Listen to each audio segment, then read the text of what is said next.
Toronto, Winslow, Sarasota, Wichita, Tulsa, Ottawa, Oklahoma, Tampa, Panama, Matador, La Paloma, Tennessee, Hennessy, Chicopee, and Spirit Lake, Grand Lake, Devil Lake, Crater Lake, for Pete's sake, I've been everywhere, man. I've been everywhere, man. Cross the desert, spare. You have been everywhere. Thanks to Altair Travel and Cruises. Sherry Norris filling in for Pat Blassie this morning. Good morning, Sherry.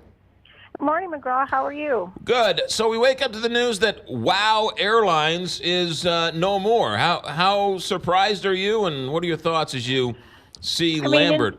Yeah, go ahead. In St. Louis, we always take things with a grain of salt. Let's see what's going to happen.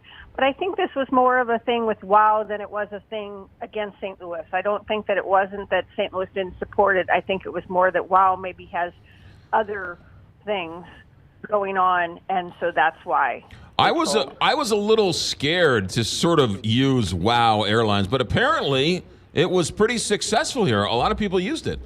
Yes, a lot of people used it. We did have some people who recently came back, but it was one of those things that you get what you pay for. So if you were going somewhere other than Iceland, I mean, there were, kind of jumping off spots. You had to keep, changing planes. And they did charge for, every little thing. So, it was something that you got what you paid for. Yeah.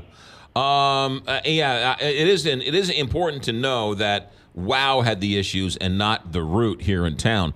But it also brings up the story that Lambert is sort of still without a direct flight to Europe anywhere.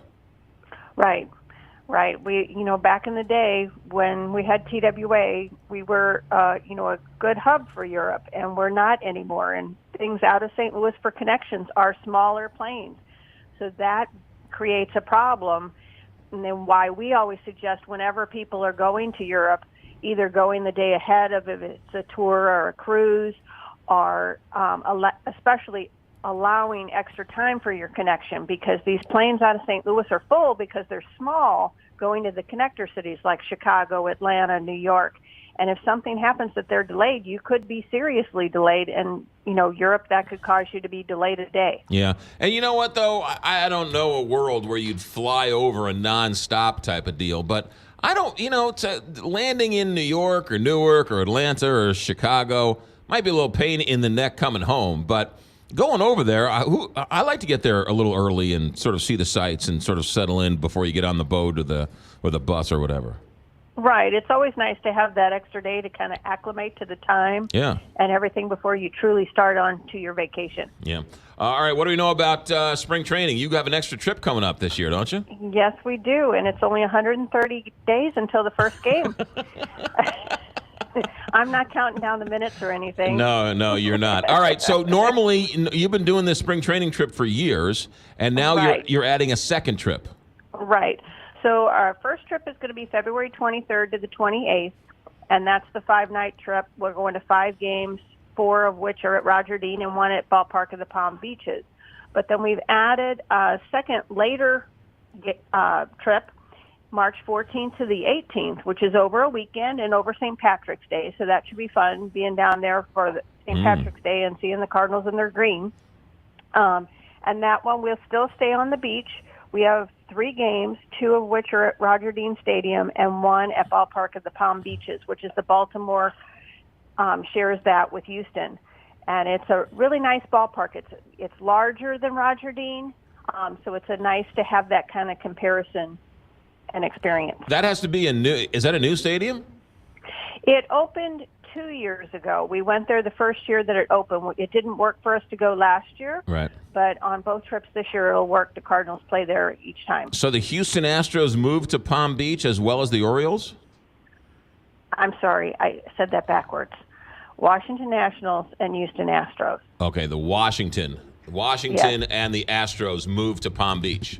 Right. I haven't had my coffee yet. That's certainly understandable. Sorry. No, you are all things Cardinals, but we will hold off on your Washington Nationals expertise. So okay. That's only like what, a half hour from Jupiter? Yes, it's very close. In fact, from where we stay at the hotel, it's probably equidistant because you just go the opposite direction to go to Ballpark of the Palm Beaches. So the second trip to spring training, you're going to stay on that Singer Island again? Yes. Yeah. We'll be at the Hilton Singer Island directly on the beach, which is a beautiful stretch of beach. Yeah.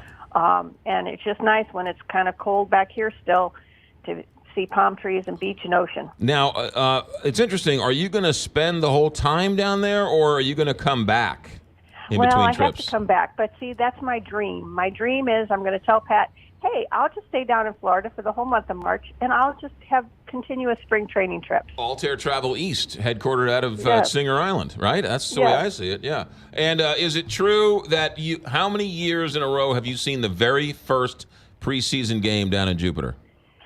I don't know if it's every year, because there's some years where they've played maybe one game before we got there, but this is my 22nd year of going. 22nd year of going. And I know Mo calls you on all sorts of trades. Are you in favor of the Bryce Harper idea? I'm the jury's still out on that. Jury is out. Well, I'm not going to make my decision until you tell me how to think, Sherry. Okay. Sherry, thanks for checking in. Have a good day. Okay, you too. You got it.